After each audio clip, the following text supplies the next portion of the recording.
देशमुखाच्या मृत्यूनंतर त्यांनी कसं बोलायला पाहिजे, काय भाव पाहिजेत, तर त्यांच्या मागची जी टवळकी आहे ती हसते आणि धस स्वतः म्हणते ती कुंची बाय आहे ती कंबर लचकते किंवा कंबरले हलवते.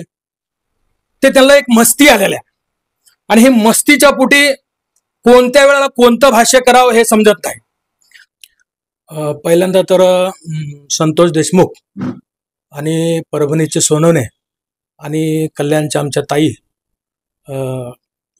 यांचं जे हत्या झालेली आहे किंवा यांचा मृत्यू झालेला आहे त्यांना मी अखिल भारतीय माळी महासंघाच्या वतीने आणि ओबीसीच्या वतीनं श्रद्धांजली अर्पण करतो आणि शोक व्यक्त करतो.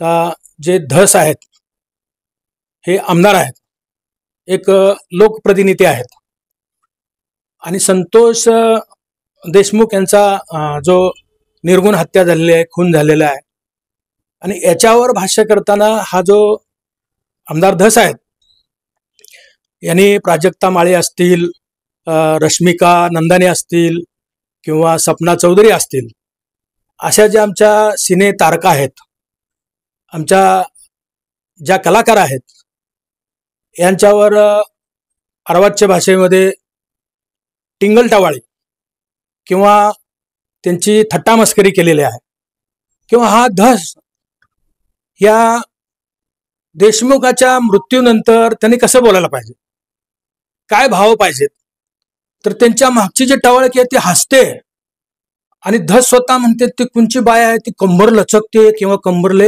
हलवते. म्हणजे ही जी भाषा आहे ही महाराष्ट्राच्या फुले शाहू आंबेडकरांच्या महाराष्ट्राला न शोभणारी भाषा आहे. म्हणून पहिल्यांदा मी अखिल भारतीय माळी महासंघाच्या वतीनं ओबीसी समाजाच्या वतीनं या आमदार सुरेश धस यांचा जाहीर निषेध करतो. आता हे आपण म्हणलं की बाबा जरांगे असतील किंवा हे असतील, याने येऊन काय भाषणं केली, ठीक आहे, त्यांचा माणूस गेलेला आहे, मृत्यू झालेला आहे, त्याच्याबद्दल शोक व्यक्त करणे वगैरे वगैरे ठीक आहे.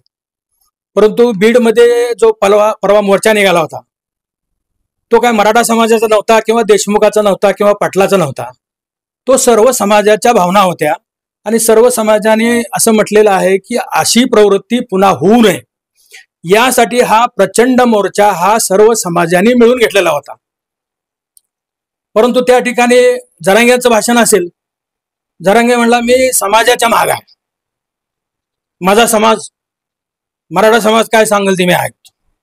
म्हणजे बाकीच्या समाजाने त्यांना श्रद्धांजली व्हायला आले ते काय कबूल नाही का? तर हा जो जातीवाद पोकळलेला आहे, तर या प्रकरणाला धरून किंवा खोपरडीचं प्रकरण असेल, असा कुठलाही मृत्यू झाला का हे जातीवाद आणि जातीवादातून ते मराठा समाज एकत्र होतो आणि शासनावर दबाव टाकतो. तर हे दबाव तंत्र आहे, महिलांचा अपमान आहे. तर हे सुरेश धस जे आहेत यांना मंत्रिमंडळामध्ये घेतलं नाही, याचं एक त्यांना शैल्य आहे आणि त्या शैल्यातून निराशातून हे एक आपल्या मुंडे ताई असतील किंवा मुंडे घराणे असेल तर यांच्यावर हे तोंडसुख येत आहेत आणि कसल्याही परिस्थितीमध्ये वाचाळ वीर हे सध्याच्या परिस्थितीमध्ये त्यांचं जे भाषण आहे ते त्यांना एक मस्ती आलेल्या आणि हे मस्तीच्या पोटी कोणत्या वेळेला कोणतं भाष्य करावं हे समजत नाही आणि याचाच गैरफायदा आता बघा, हे या प्रकरणामध्ये सर्व पक्षाचे आमदार एकत्र झालेले आहेत. सर्व पक्षाचे आमदार ज्यावेळेला एकत्र होतात त्यावेळेला पवार साहेबांची खेळी वेगळीच आहे. त्या ठिकाणी प्राजक्ता माळीवर ज्या वेळेला भाष्य सुरेश धसाने केलेला आहे तर त्याला बोलायला दुसरा माळीच सोडलेला आहे आणि हे आमचे खासदार अमोल कोल्हे साहेब आणि त्यानंतर हे आपले जे मुंडे साहेब मंत्री आहेत तर त्या मुंडे घराण्यावर बोलायला मुंडेच दुसरा जे आपले कल्याणचे आमदार आहेत त्यांना त्यांनी सोडलेला आहे. म्हणजे वंजाऱ्यावर वंजारी, माळीवर माळी. तर हे एक वेगळं षडयंत्र पवार साहेबाचं आहे की त्या ठिकाणी प्राजक्ता माळीवर अमोल कोल्हेशिवाय दुसरा कोणी बोलला असतं तर आम्ही सहन केलं असतं किंवा त्याला दाखवलं असतं काय असते. पण आमचेच माणसं, आपलेच दात आपलेच वोट, आम्ही काय बोलू नये या दृष्टिकोनातून हे राष्ट्रवादीचे शरद पवारांचा पक्ष जो आहे तो राष्ट्रवादी नाही, तो आता जातीवादी झालेला आहे. आणि त्या जातीवाद पोकळण्याचा एकही कार्यक्रम ते सोडत नाहीत. कुठल्या आरक्षणाच्या नावानं असेल, कुणाचा मृत्यू झालेला असेल, कुणाचा खून झालेला असेल, त्याचं प्रकरण बाहेर काढायचं, त्याच्यानंतर टेम्पो उभा करायचा, मोर्चे काढायचे, त्यातून परत जातीवाद करायचा. तर हा जातीवाद महाराष्ट्राला परवडणारा नाही. तर त्यासाठी सुरेश धस साहेब, तुम्ही वेळीच या आमच्या ज्या तारका आहेत, सिने तारका, यांची तुम्ही माफी मागितली पाहिजे. नाहीतर आम्ही महाराष्ट्रभर हे आंदोलन उभं करणार आहे. या न त्या करणार तुम्ही. तुमची जर आई बहीण असती, अहो तुमच्या लेकी समान आमची ही प्राजक्ता माळी आहे, त्याच्यावर तुम्ही हे वक्तव्य करताय. तुमच्या घरी अशी आई बहीण असते त्याच्यावर तुम्ही असं कंबर लचकल्यासारखं बोलला असता का?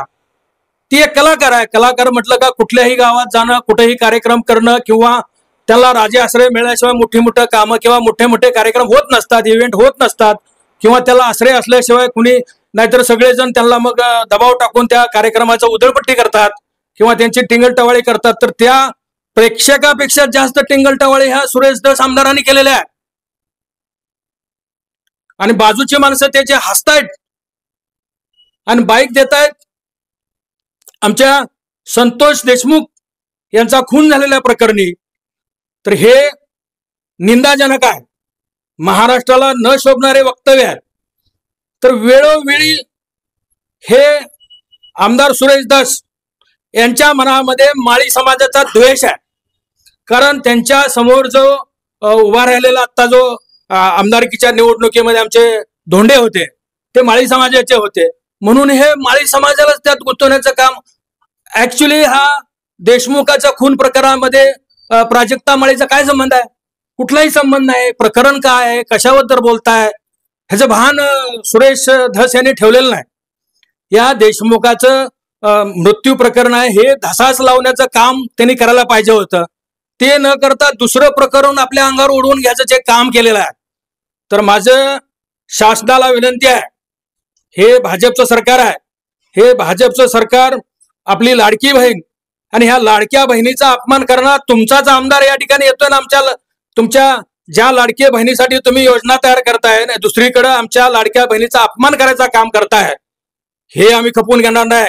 फडणवीस साहेब, तुम्ही कसल्याही परिस्थितीत या सुरेश धसचा पहिल्यांदा राजीनामा घ्या, याला या भाजपमधनं हाकलून त्याची हकलपट्टी पहिल्यांदा करा. आमच्या या महिलांचा, महाराष्ट्रातील महिलांचा, सावित्रीच्या लेकींचा तुम्ही अपमान केलेला आहे, त्याबद्दल तुम्हाला सजा झाली पाहिजे. आणि फडणवीस साहेब, तुम्ही कसल्याही परिस्थितीत असल्या लोकांना पाठीवर घालू नका, नाहीतर तुमचा पक्ष नेस्तानाबूत झाल्याशिवाय राहणार नाही. आमच्या ओबीसीनेच तुम्हाला भरघोस मतदान दिलेलं आहे आणि या मतदानाच्या जोरावर तुमचं हे 237 प्रचंड बहुमत मिळवून तुम्ही शासनामध्ये आलेला आहे. चांगलं शासन करा आणि चांगला न्याय द्यायचं काम करा.